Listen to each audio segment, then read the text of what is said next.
Alright, and we are back.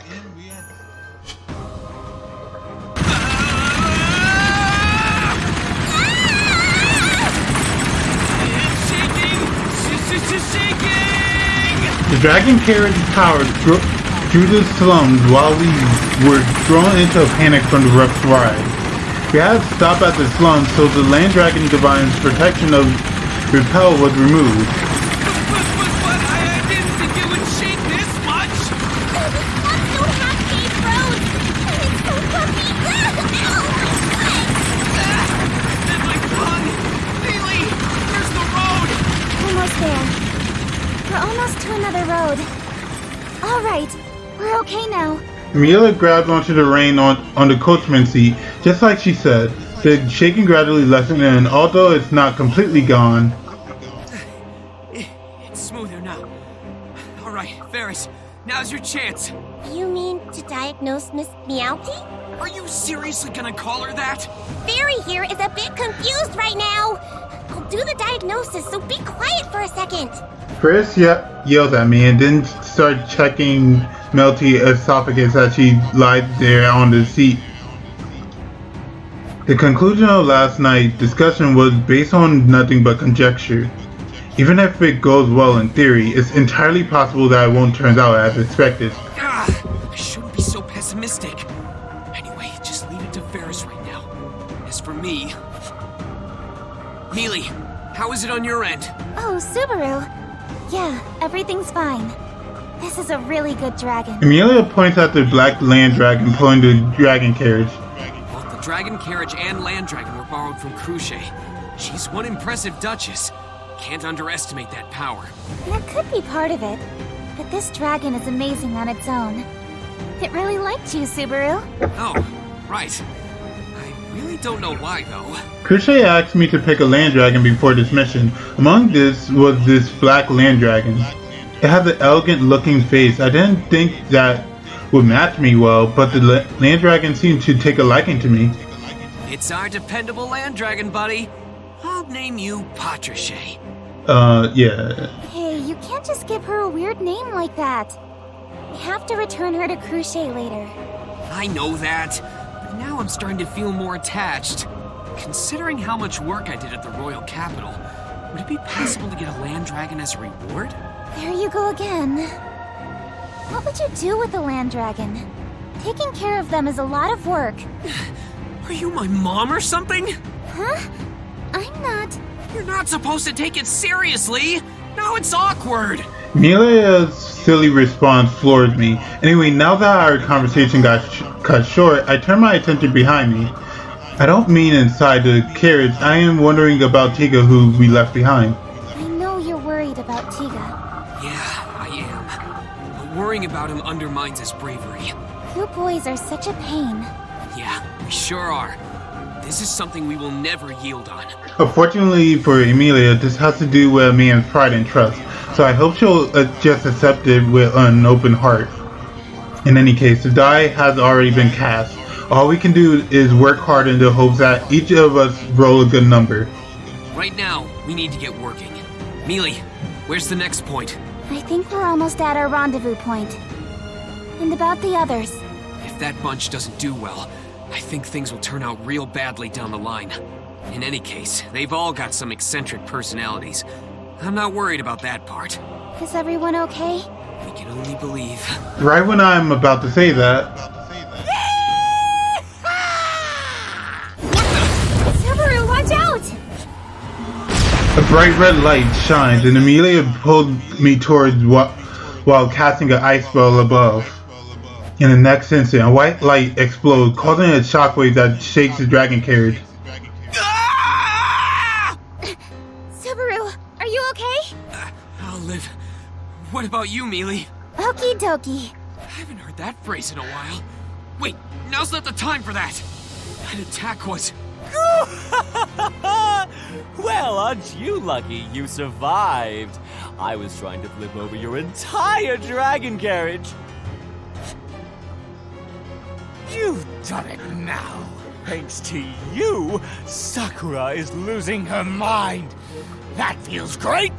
Wait, now's not the time to be saying this. Melty is in that carriage, so don't flip it! Oh, that's right. Anyway, good job to you then. As thanks, I'll give you some hot flames. There he is!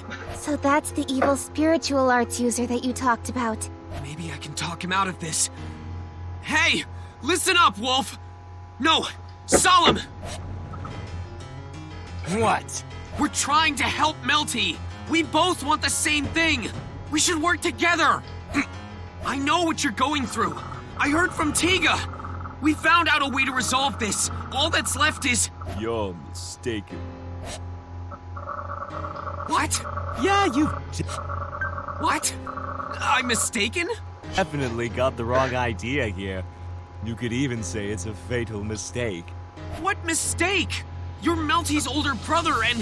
That's right, I'm Melty's brother, but I'm different from my useless other half. Other... half? I am the malevolent masked magician Wolf. That name is true to its word. I am a different being from Solemn. He's useless in every regard, so don't lump me in with him. I would never accept the help of others. I will save my sister Melty on my own. No one will stand in my way. Earlier. The door opened with a heavy sound. I look around but don't see anyone. Oh, this is in Solemn perspective. It's not that anyone was hiding or holding their breath. There was really no one here. It seemed like they were out. Oh my, looks like Sakura isn't here. She summoned us and she's not even here? What an insult. Jeez, it's always like this. My patience is wearing thin. Aren't you also annoyed by this? I wish it would just stop. You're like that again. Yeah, it's my fault for asking. Puka wags her puffy tail and turned her back on Solemn. Seeing how the spirit was in bad spirit, Solemn isn't sure what to do. Things haven't changed in years. I see. Wait, this is in Solemn's perspective, right? Or is it in Wolf's perspective? Puka was like this during their first encounter. How many years ago was that? So you're Solemn? I've heard about you. I'm Puka. As you can see, I'm a fledgling, powerful, and beautiful great spirit. That's a good reaction. Seems like you're speechless at the sight of me. You're not? You're just not that talkative? What's with that? Are you making fun of me? I'm not. Yes, you are. You have to speak more clearly or the other person will never know what you're trying to say. Well, how about it? Or are you just gonna use that as an excuse and you don't care if you make the other person angry?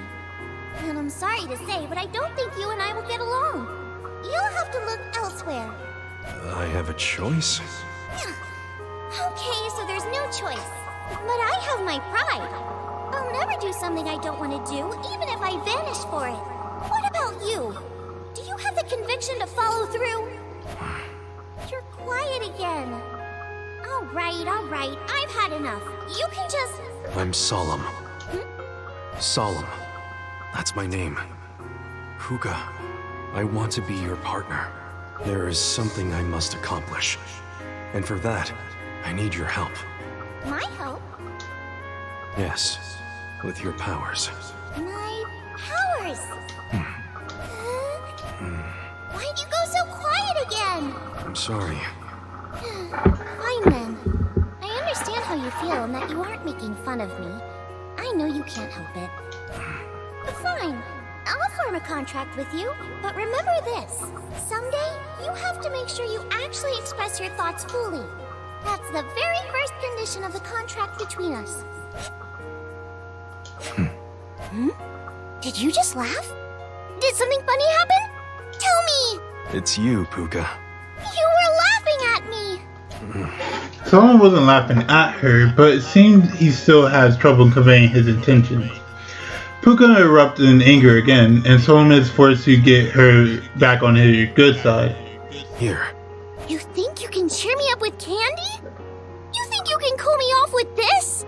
Jeez, men are always like this. Oh, thanks for the treat. Phew. Only I would have such a kind heart to forgive you so easily. Yeah. Oh, what? Yes. So, in the end... That was weird. The dialogue said, got it. But instead, Solemn said, yeah. See? I wonder why they changed that. That was probably in the original script, but... yeah. Is that? It's Sakura's bugs! Seeing that they're here... Seeing one of the flying insects, Solemn reaches out without hesitation. The bug sinks his stinger into his outstretched arm. Not a problem. I know that, but it looks gross. Oh, what did she say? Wait. Solemn interrupts Puka and closes his eyes. In the next moment, the message was sent through the Manawat's stinger in his arm. This is one of her abilities as an insect master. She can transmit messages through the insect that she controls. Sakura often uses this message to send orders to Solemn at the royal capital, and this time too. The candidates have made their move. Did they find out? Seems like it. Melty has been kidnapped. What? What are Tiga and Sakura doing? Well, we're in no position to talk. Then where do we go? The slums. We'll take back Melty. Solemn and Puka soon arrives at the familiar road of alleyway of the slums. According to the message that Sakura sent, the dragon carriers that Melty and the others are riding should pass through here. We managed to get here first. All that's left is to stop them. But... Solemn, can you do it? You idiot. I can tell what you're thinking just by looking at your face. How many years do you think we've been partners? Subaru and his friends kidnapped our Melty. Solemn can't keep secrets from his partner. Despite his taciturn personality, he isn't very good at keeping secrets. Or a great spirit, or perhaps this great spirit to be is just that good at reading his thoughts. They're nice people. There's no mistake about that. But they have nothing to do with our objective. I know that. Someone is reminded of the faces of those he met who were unrelated to his work. They were good people, a kind-hearted young man and his friends. Had they not interacted with Solemn, they would have remained in peace. Maybe they cannot Melty to expose who she really is, or perhaps... The situation has changed. It's come to a point of no return. The life at the royal capital wasn't bad. Everything was so busy and lively. When the runt of a spirit picked a fight with me, it was nothing but trouble. And the runt of a spirit picked a fight with me, it was nothing but trouble. Is she talking about... I can't tell if she's talking about Subaru or Puck. But it's time to say goodbye to that life. We have to make sure we're gone without a trace. Can you do it? Puka asks quietly. Solemn responds with his usual silence. Solemn is unable to express his answer with words and time passes on. Hey now, gonna give her the usual silent treatment? That's no way to treat your partner. You should already know that this job is too much for you to handle. Just switch out like you usually do, turn tail and go into hiding. Those calls of ridicule didn't come from the outside, they came from an inner voice deep in his heart. It is the voice of a cruel man that knows everything, his other self. Wolf. Yup, it's me. You're me. Or am I you? Well, whatever.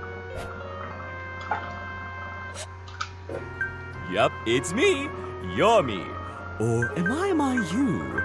Well, whatever.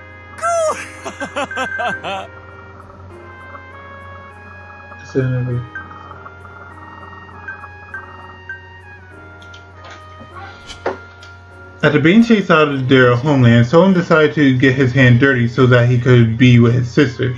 Along the way, he met Puka, who he spent his days working these unscrupulous jobs, not really understanding why. But after years has passed, this other man appeared in Solemn. This unfamiliar voice would insult Solon work, whispering that he could do better. But that is a fact. When Solon led his body to this voice, his full potential would be realized, and after all the work would be completed perfectly. Soon that voice called himself Wolf. He announced that he is Solom's other half, and proved to everyone that he was useful. Solomon himself acknowledged that, in fact, Wolf is many times stronger than Solon. His ruthlessness towards targets and his ability to be cold-hearted for the sake of winning set the two apart. Wolf would complete every task effortlessly. Solon would still hesitate at the crucial moments. By the time they realized it, Wolf had tasks to do most of the work. All Solon does is act like some kind of hermit. Seeing his sister grow up healthy is one of Solon's few moments of happiness. That's why. Switch with me, my pacifist brother. You're too much of a coward to handle this yourself. You can't kill them. Don't worry, just close your eyes and I'll take care of things like I always do. There's no need for you to get hurt. I don't have a heart to get hurt in the first place. We're just taking the roles that suit us best. You want to hug your sister with those arms, right? Then don't dirty your hands with the blood of the innocent. Solemn, what are you going to do? The dragon carriage is going to arrive soon. Urged to make a decision, Solon opened his eyes. The constructed spirit looks at him with worry, and Solon nods. He wasn't afraid of staining his hand with blood. He was just afraid of containing his other stronger self and getting Puka hurt. That's why. Wolf. Sure thing, you damn coward. He takes out a mask, wears it, and completing the ritual that switches Solon and Wolf. In the next instant, the one who controls the body switches. Solon's consciousness falls into darkness, and the one who surfaces in its place. Looks like you're done switching. Obviously. I'm purposely dressing up for you because I would have felt bad if you got confused. This is all out of love for you. Cool! You like that? Yeah, thanks. Anyway, do you know what the situation is? I've been listening from inside him. It would have been awesome if I got to see Sakura get all flustered. But hearing the panic in her message was good enough. Don't look at me like that, Puka. You and I will burn everything. The entire path will be a barren wasteland. And then we will go to our new world. Doesn't that excite you? What? Isn't it hard hurting yourself like this? Don't look at me like that, Puka. I'm making progress. I'm not the same as that coward who's hiding. Wolf glares and growls out these words, a completely different demeanor from his usual jesting laugh. He sees a dragon carriage plowing through the roads of the slums at an amazing speed. It's time. It's time. Let's get working, partner. I know. I'm your partner. That's what was asked of me, so I will follow through. That's right. Let's get this going. Can't get a feel on Puka. Wolf becomes engulfed in flames with Puka help, and he jumps into the air. He then points his arm at the dragon carriage. Yeah! He begins his attack. Time to return to the present. Whoa! This is bad. Subaru, please take the reins. I'll shoot down that attack. Wolf howls and emits flames that continue to chase after the dragon carriage. Even if I crouch down and brace myself, if we get hit with that even once, we're done for. We'll be burnt to a crisp. To prevent that, I grip the reins Emilia handed over to me to keep running the dragon carriage. Emilia stands up boldly and... I've had enough of your recklessness. Now I'm really mad. You look so adorable when you're mad. It's such a waste. If only you weren't a half-devil. Don't be dumb! She's a half-elf and she's super cute! Don't make me burn all your nose hairs! Subaru, keep your eyes on the road. And now's not the time to be saying nonsense. Even though I get Yeah, even though I was getting scolded by Amelia, I definitely controlled the dragon carriage to evade the flame. Wait, am I? Patrichet's amazing! I'm not even really doing anything! I can sense how great this animal is just from how the rain feels. I know how for sure that Patriche is a true bred, and I think I picked the best one at the Crescent Manor. Evasive maneuvers! Quick dash! Back dash! Sidestep! Swirling around nicely, aren't you? This is so irritating, it makes me want to change my mask! I don't know what good that would do, but do what you want! If that keeps one of his hands busy, it'll make my attacks easier to connect. The flashy magic battle between Amelia and Wolf unfolds around the dragon carriage. Amelia keeps her surrounding in mind, but Wolf doesn't show the same consideration. We have to be careful so that the slum don't get burned down. We're always on hard mode here. I wanted to make our move in the slums in case he came after us, but... It's okay, Subaru. We'll be fine. I'll keep the collateral damage at a minimum. And we're almost there. Amelia fights violently, despite having more to deal with than Wolf. Her bluish purplish eye. Her eyes aren't blue. Okay, whatever. Her bluish purple eye turned to the bottom of the dragon carriage. As if waiting for that glance, the windows that connect the coachman's seat and the dragon carriage open up. Subaru! Miss Amelia! There is! We're busy right now! We're being chased by a scary clown! Wait, I've heard of that urban legend before. I can tell from all the shaking. It was real tough, so you better appreciate how hard this was for me. I will. I definitely will. So what happened? Boo, you're not being sincere about it. Barry here worked so hard, too. And as a result, I think I can solve the issue with Miss Meowtie's throat like we talked about yesterday. Nice! That was truly great news from Ferris. I raised my fist into the air. All that's left is... It's time to prep for the operation. We're almost at the rendezvous point. Mealy! Sure. What should I do? Oh, my, you're so obedient. Are you sure you want to follow my orders? It's a little late for that. We've come this far. I'll believe in you till the end, Subaru. I'm taken aback by Amelia's trust in me. My heart feels hot. My cheeks feel hot. My ears feel hot. Anyway, I'm getting pumped up. Alright, this is great! Let's do this! You trust me, so I won't You're gonna let her down, aren't you? Mealy, I'll tell you when to use your ice magic. Ferris, you get mentally prepared for the op. You can count on me. What's an op? I guess you don't have time to answer. I sure don't! We're starting the mission right now! He circled around us again. That Subaru is strangely perceptive. I don't think that's the case. It's the land dragon that's doing all the dodging. It's not technique. It was all his luck in choosing the land dragon. He pulled the best land dragon when it mattered most. That's the kind of luck he has. I'd say it's a talent I don't have. You going soft on me?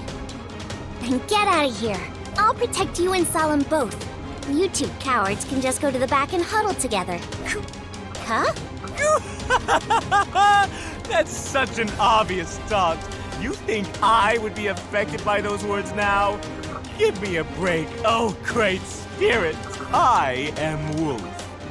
I play dirty tricks in ambush all the time.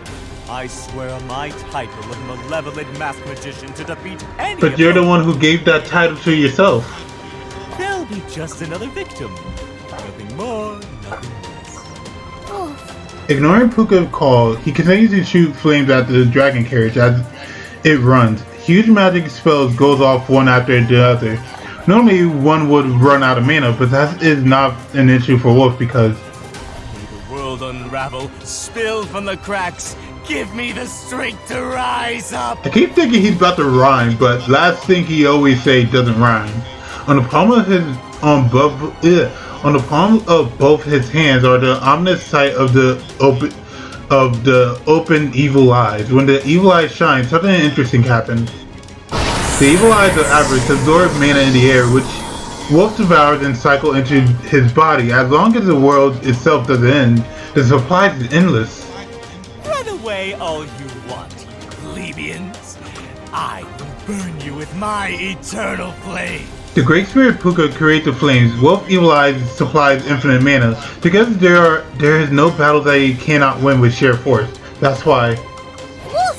Something's wrong! Something's happening to the dragon carrier straight ahead. Before they were using ice shards to block, but something gets different about them now. The ice shards are even finer and smaller, like hail or raindrops. This must be in Wolf or Solemn's perspective. Ice like that. I've got a bad feeling about this. Maybe we should keep our distance. Nah, it's a pain. He holds up both hands to create an even bigger flame. Puka opened her eyes wide, but Wolf pays her no heed. Whatever they're plotting, I'll incinerate them all here and now. Now, I don't have to be conservative and worry about being spotted by others. Wolf, you can't be... But I don't care anymore. I'll show them my full strength. Take this! Hey! What about Melty? A giant flame is unleashed. Despite Puka's scream, drowned out by the sound of the flyers. The flames approach the dragon carriage, and it seems there's no way to stop it. Once everything vanished, dragon carriage and all. It's over. In the instant, the white fog expanded explosively. The white haze engulfed the flames along with the wolf and Puka cutting off their vision. Whoa! What's going on? This fog. What are they trying to do?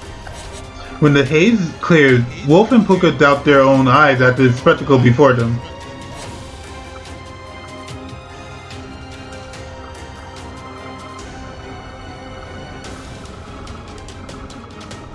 There's 3 dragon carriages! Yo, that's actually a good plan. They're all the same color and type. Which one's the carriage from earlier? Right, they're freaked out. The plan is Wait, working. you're stupid. Your dragon is black. I'm surprised that you came up with this plan. Using multiple identical carriages to confuse our pursuers? If it is underhanded tactics we are talking about, there is no one better than Barazu. That's not really a compliment. But we managed to catch the opponent off guard. Give enough time for Ram and me to jump in. Your little trick sure proved to be useful. That's definitely not a compliment. That's not my intent.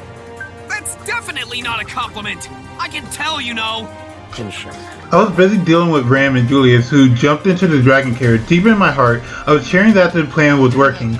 Outside the window, the decoy dragon carriage were running alongside the real one. Thanks to the haze that Emilia created, the carriages keep shuffling, so they can't figure it out. All that stuff is... Hey! Stop fighting! Miss Crochet has joined the fray, so Fairy Hair doesn't have time to mess around with you.